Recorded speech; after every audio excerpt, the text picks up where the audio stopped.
it's Lavon. Welcome back to my channel and to Step by Step. This week we're going to transform an old dresser into a bench. This is the first of a two-part series and I'll be showing you how it's done. This is something I always wanted to give a try. If you haven't subscribed to the channel yet, I hope you will consider doing so. Here's the dresser in its original state. Removed a couple drawers so I could see where I wanted to cut it, and then I decided, and here's my illustration of where it'll be cut, and then I get busy with the saw, cutting it exactly where it needs to be cut. I measured according to the lines where the drawers were, and now I'm just going to go ahead and make that very first cut. So I cut across the top using a circular saw, and I make sure the blade depth is pretty deep, and then I used the jigsaw to finish the cut in the front, so that piece is loose. Now I turn the dresser on its side and I want to cut that little joint where the divider for the drawers is. There's also a drawer glide in there that I have to pull out, and just some little things from the factory that were just the little plastic square pieces and stuff that were stapled in. So it was really simple to just remove all that stuff. Everything came out pretty easily. And then I turned the dresser on its top so I could, or on its side, so that I could cut the other side. So I'm cutting that across.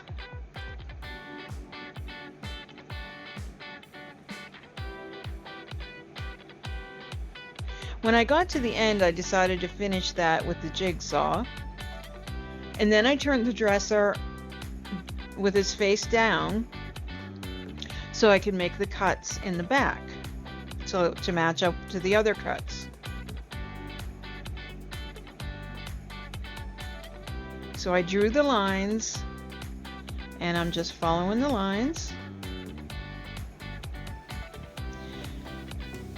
I came to about 3/4 of an inch or so to the intersection there, and I stopped, and I'll finish those cuts with the jigsaw.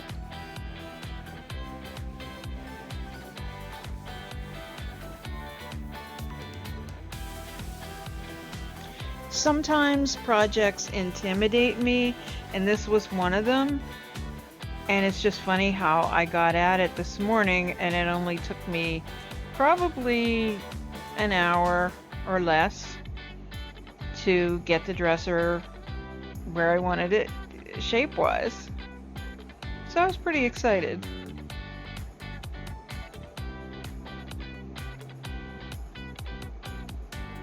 So I stopped and finished those cuts with the jigsaw. I'm changing out my saws.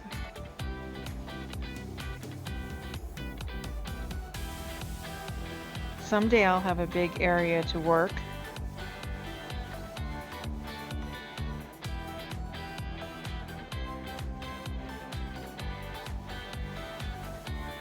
So we come back every Saturday at 4 o'clock for Step by Step.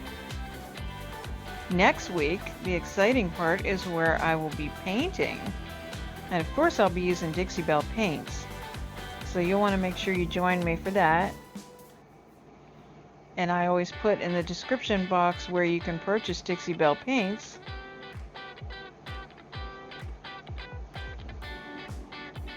Okay, here's the moment of truth. Look at that.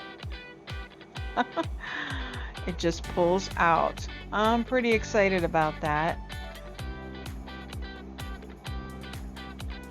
Now I had a moment where I thought I was going to use that top piece as a back, but then I decided to just go without a back.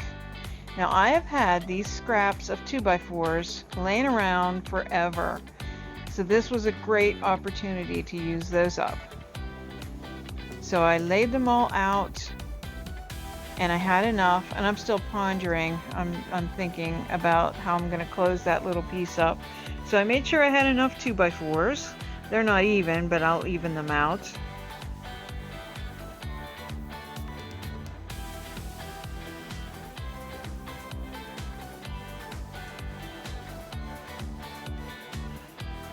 So I had a scrap piece of plywood, and I just put it up against that side and just traced a piece to match. So on that side there was a little bit of detail from the top of the desk. So I'm going to use the jigsaw here to cut that out.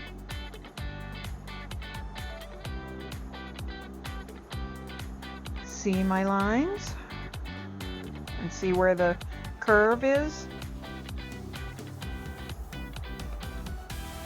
If you have never used power tools, a jigsaw is probably one of the most satisfying, least intimidating tools to use. Of course, you have to be careful. With anything, you have to be careful and take precautions. But a jigsaw is really fun because it lets you make those curved cuts. It's not good for big jobs like those 2x4s. It would be really difficult to cut through 2x4s with a jigsaw. But once you start using tools, it's not so intimidating. There's so many tools that I want to get. My husband knows how to make me happy at Christmas by buying me tools. I want a nail gun. I want a Craig jig. Oh, Santa. So I'm trying it on to see how it fits before I secure those 2x4s.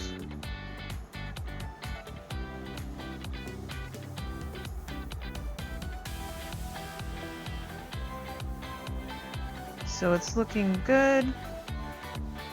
I think I just want to make a little extra adjustment in the front, and I do that with the jigsaw.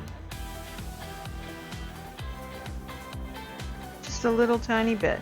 And then I use nails to put that piece in place. So it's in place, and now I begin to take all the 2x4s and make sure that they are the right length. I get the good side up, and I'm aligning it with the front. Some of them are just the right size, and then some I have too long. But basically I'm just lining the front pieces up, and then I'll take a pen or a marker and trace that line on the back so that we have all of them the right length. So now I'm taking a circular saw and I'm trimming all of the pieces to fit. I've placed a mark on all of them, and I'm just trimming off just a little bit. You know, I was cleaning up, and I have a lot of like 4-inch square pieces approximately from the ends, and I'm thinking that I was going to throw them away, and then I thought, no, you know what, I'll keep those. They would be cute little sign things, like little pumpkin things. You know, never throw anything away in my world.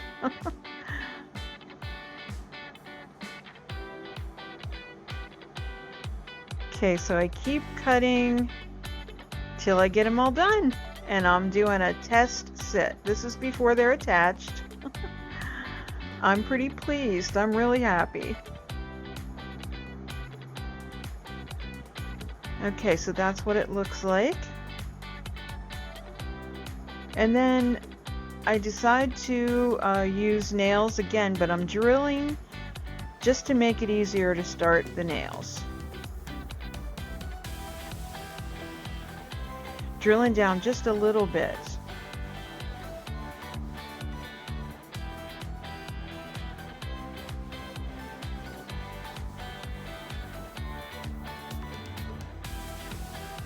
And using my brute strength, I drive the nails in.